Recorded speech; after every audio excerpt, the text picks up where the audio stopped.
The Emotional and Financial Cost of Working with Jerks. TED Talk by Christine Porath at TEDx University of Nevada. Who do you want to be? It's a simple question, and whether you know it or not, you're answering it every day through your actions. This one question will define your professional success more than any other, because how you show up and treat people means everything. Either you lift people up by respecting them, making them feel valued, appreciated and heard, or you hold people down by making them feel small, insulted, disregarded or excluded. And who you choose to be means everything. I study the effects of incivility on people. What is incivility? It's disrespect or rudeness. It includes a lot of different behaviors, from mocking or belittling someone to teasing people in ways that sting to telling offensive jokes to texting in meetings. And what's uncivil to one person may be absolutely fine to another. Take texting while someone's speaking to you. Some of us may find it rude, others may think it's absolutely civil. So it really depends. It's all in the eyes of the beholder and whether that person felt disrespected. We may not mean to make someone feel that way, but when we do, it has consequences. Over 22 years ago, I vividly recall walking into this stuffy hospital room. It was heartbreaking to see my dad, this strong, athletic, energetic guy, lying in the bed with electrodes strapped to his bare chest. What put him there was work-related stress. For over a decade, he suffered an uncivil boss. And for me, I thought he was just an outlier at that time. But just a couple years later, I witnessed and experienced a lot of incivility in my first job out of college.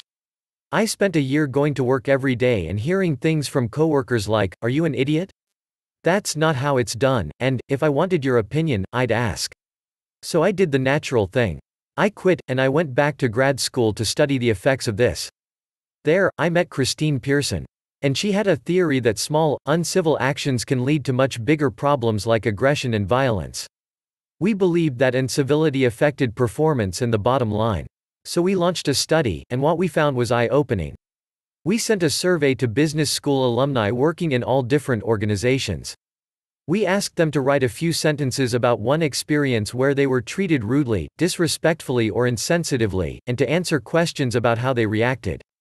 One person told us about a boss that made insulting statements like, "That's kindergartner's work," and another tore up someone's work in front of the entire team. And what we found is that incivility made people less motivated. 66% cut back work efforts, 80% lost time worrying about what happened, and 12% left their job. And after we published these results, two things happened. One, we got calls from organizations. Cisco read about these numbers, took just a few of these and estimated, conservatively, that incivility was costing them $12 million a year. The second thing that happened was, we heard from others in our academic field who said, "Well, people are reporting this, but how can you really show it? Does people's performance really suffer?" I was curious about that, too. With Amir Erez, I compared those that experienced incivility to those that didn't experience incivility. And what we found is that those that experience incivility do actually function much worse. Okay, you may say. This makes sense. After all, it's natural that their performance suffers. But what about if you're not the one who experiences it? What if you just see or hear it? You're a witness. We wondered if it affected witnesses, too. So we conducted studies where 5 participants would witness an experimenter act rudely to someone who arrived late to the study. The experimenter said, "What is it with you? You arrive late, you're irresponsible. Look at you. How do you expect to hold a job in the real world?" And in another study in a small group, we tested the effects of a peer insulting a group member. Now, what we found was really interesting, because witnesses' performance decreased, too, and not just marginally, quite significantly. Incivility is a bug. It's contagious, and we become carriers of it just by being around it. And this isn't confined to the workplace. We can catch this virus anywhere, at home, online, in schools and in our communities. It affects our emotions, our motivation, our performance and how we treat others. It even affects our attention and can take some of our brainpower. And this happens not only if we experience incivility or we witness it. It can happen even if we just see or read rude words. Let me give you an example of what I mean. To test this, we gave people combinations of words to use to make a sentence. But we were very sneaky. Half the participants got a list with 15 words used to trigger rudeness: impolitely, interrupt, obnoxious, bother. Half the participants received a list of words with none of these rude triggers. And what we found was really surprising, because the people who got the rude words were 5 times more likely to miss information right in front of them on the computer screen. And as we continued this research, what we found is that those that read the rude words took longer to make decisions, to record their decisions, and they made significantly more errors. This can be a big deal, especially when it comes to life and death situations. Steve, a physician, told me about a doctor that he worked with who was never very respectful, especially to junior staff and nurses. But Steve told me about this one particular interaction where this doctor shouted at a medical team. Right after the interaction, the team gave the wrong dosage of medication to their patient. Steve said the information was right there on the chart, but somehow everyone on the team missed it. He said they lacked the attention or awareness to take it into account.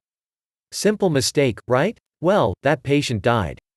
Researchers in Israel have actually shown that medical teams exposed to rudeness perform worse not only in all their diagnostics, but in all the procedures they did. This was mainly because the teams exposed to rudeness didn't share information as readily, and they stopped seeking help from their teammates. And I see this not only in medicine but in all industries. So if incivility has such a huge cost, why do we still see so much of it? I was curious, so we surveyed people about this, too. The number one reason is stress. People feel overwhelmed. The other reason that people are not more civil is because they're skeptical and even concerned about being civil or appearing nice. They believe they'll appear less leader-like. They wonder, do nice guys finish last? Or in other words, do jerks get ahead? Laughter. It's easy to think so, especially when we see a few prominent examples that dominate the conversation. Well, it turns out, in the long run, they don't. There's really rich research on this by Morgan McCall and Michael Lombardo when they were at the Center for Creative Leadership. They found that the number one reason tied to executive failure was an insensitive, abrasive or bullying style. There will always be some outliers that succeed despite their incivility. Sooner or later, though, most uncivil people sabotage their success. For example, with uncivil executives, it comes back to hurt them when they're in a place of weakness or they need something. People won't have their backs. But what about nice guys? Does civility pay? Yes, it does. And being civil doesn't just mean that you're not a jerk. Not holding someone down isn't the same as lifting them up. Being truly civil means doing the small things, like smiling and saying hello in the hallway, listening fully when someone's speaking to you. Now, you can have strong opinions, disagree, have conflict or give negative feedback civilly, with respect. Some people call it radical candor, where you care personally, but you challenge directly. So yes, civility pays. In a biotechnology firm, colleagues and I found that those that were seen as civil were twice as likely to be viewed as leaders, and they performed significantly better. Why does civility pay? Because people see you as an important, and a powerful, unique combination of two key characteristics: warm and competent, friendly and smart.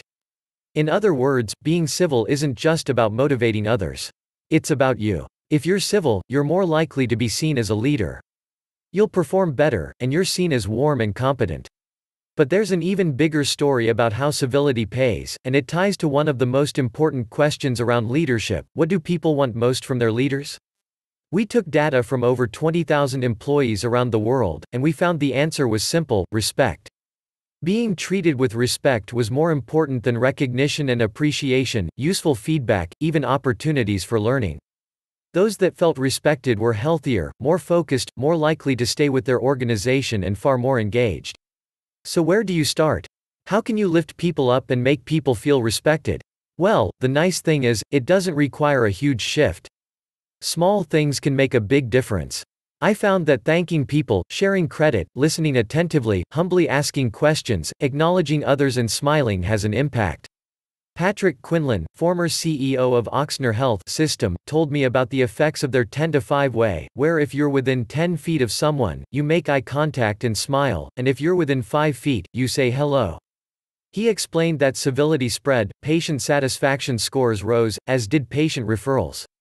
Civility and respect can be used to boost an organization's performance. When my friend Doug Conant took over as CEO of Campbell's Soup Company in 2001, the company's market share had just dropped in half. Sales were declining, lots of people had just been laid off. A Gallup manager said it was the least engaged organization that they had surveyed. And as Doug drove up to work his first day, he noticed that the headquarters was surrounded by barbed wire fence. There were guard towers in the parking lot. He said it looked like a minimum security prison. It felt toxic. Within 5 years, Doug had turned things around. And within 9 years, they were setting all-time performance records and racking up awards, including Best Place to Work.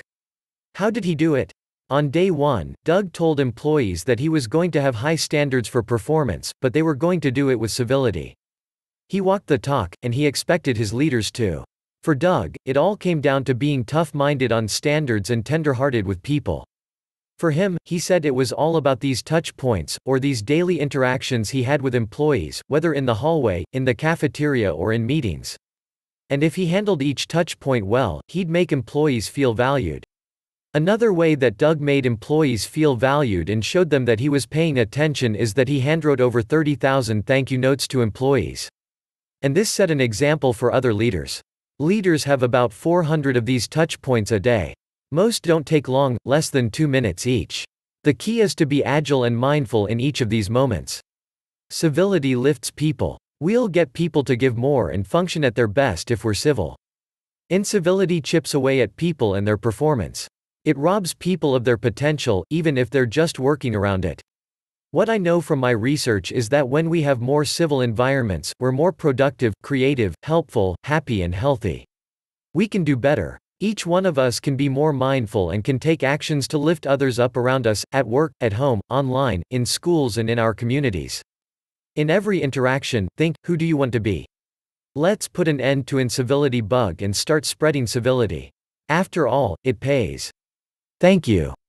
Source: https://www.ted.com/talks/christine_poreth_why_being_for_underscore as_for being_source equals LinkedIn.com and UTM_medium=social and UTM_content=2021-2-16-cutdown. This video is created by Vidnami. Use the link below to get 25% discount. Vidnami.iqbalsajid.com